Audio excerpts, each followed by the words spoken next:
ফিলিস্তিনে মানুষ মরতেছে, কোনো পাখি না। আর এটা দেখার পরও যদি তোমার মন না কাঁদে, তাহলে তুমি মানুষ না।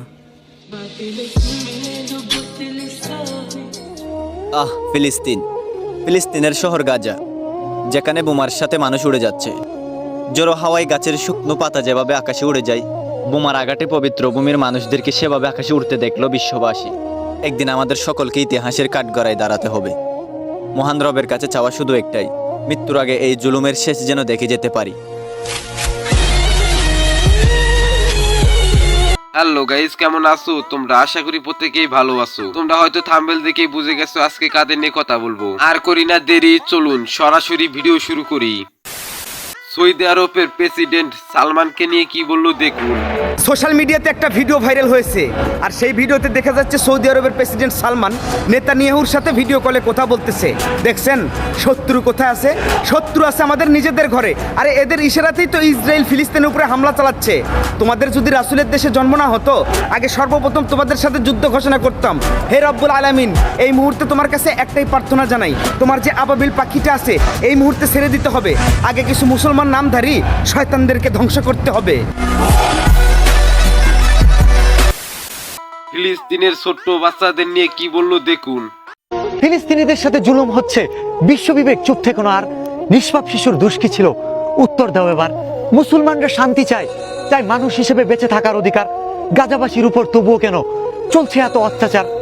ইসলামী ইমানের শক্তির কাছে জয়ী হতে পারবে না কোনোদিনও জালিমরা, যতই করুক চেষ্টা।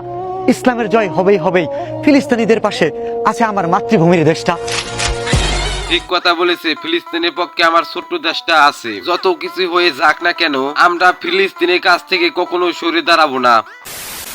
ফিলিস্তিনের জন্য মুসলিমদের নিয়ে কি বললো দেখুন। নিজের দেশে নির্যাতিত আর নিপীড়িত ফিলিস্তিনের ভাই ও বোনেরা সবাই আজ মুসলিম হিসেবে লজ্জিত। তাদের পাশে দাঁড়াতে পারিনি আমরা। অনাহারে দিন কাটাচ্ছে ফিলিস্তিনের শিশুরা। তাদের এত কষ্ট দেখেও মুসলিম জাতির বুক কাঁপলো না। পাড়ায় মহল্লায় প্রতিটি মসজিদে ফিলিস্তিনি ভাই বোনদের জন্য দোয়া করা হোক। সবাই দোয়া করবেন, আল্লাহ ফিলিস্তিনিদের হেফাজত করুক। কাবির ফয়সাল পাকিস্তানকে নিয়ে, মিশন নিয়ে, সৌদি আরব নিয়ে, তুরস্ক নিয়ে ও মুসলমানদের নিয়ে কি বললো দেখুন। ইতিহাসের পাতায় লেখা থাকবে, পাকিস্তান ছিল বিশ্বের অন্যতম পারমাণবিক শক্তিধর, তবুও গাজা রক্ষার্থে একটি বোমা উড়ে আসেনি। মিশরের বুক চিরে নীল নদ বয়ে গেছে শতাব্দীর পর শতাব্দী, যার তৃষ্ণা জুগিয়েছে আফ্রিকার মরুভূমিকে। অথচ পাশেই গাজার শিশুরা তৃষ্ণায় পানি পানি করতে করতে মারা গিয়েছে।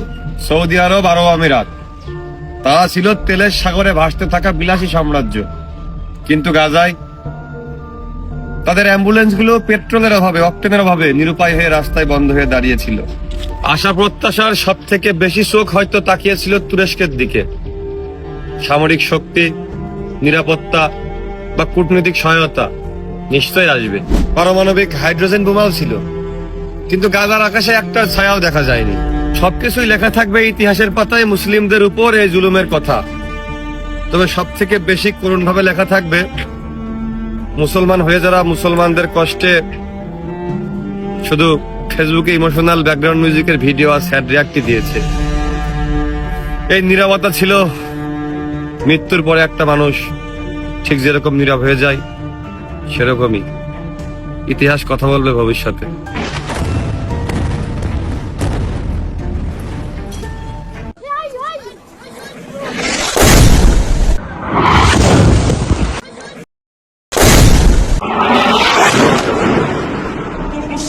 চোখ থাকতেও বসে আছি যেন হয়ে অন্ধ, কান্না ছাড়া কিছুই করতে পারতাছি না, যেন সব দরজাই বন্ধ।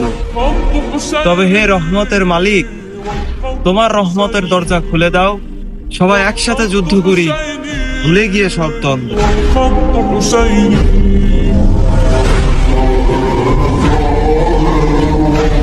হে রহমতের মালিক, রহমতের দরজা খুলে দাও, যেন আমরা সবাই ফিলিস্তিনের পাশে দাঁড়িয়ে ইসরায়েলের সাথে লড়াই করতে পারি।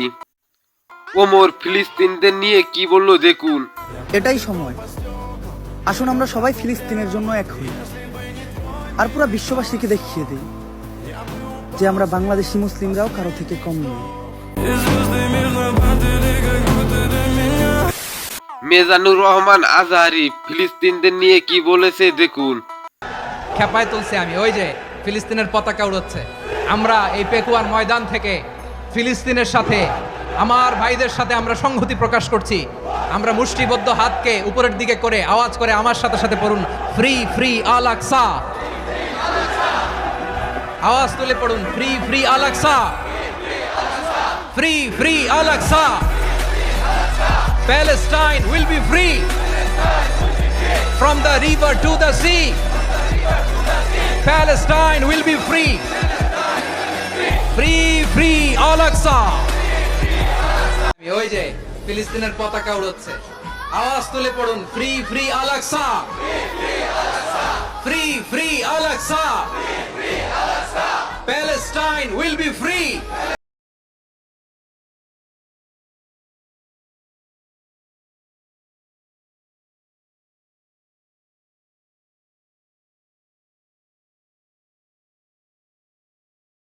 ডক্টর মোহাম্মদ ইউনুস ফিলিস্তিনদের নিয়ে কি বলল দেখুন।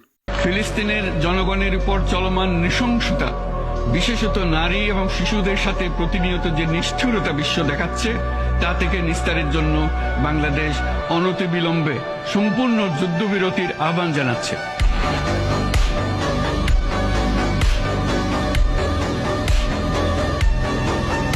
আজকের মতো এই পর্যন্ত, সবাই ভালো থাকবেন। আর হ্যাঁ, এই চ্যানেলে নতুন হয়ে থাকলে চ্যানেলটি সাবস্ক্রাইব করে যাবেন। ধন্যবাদ।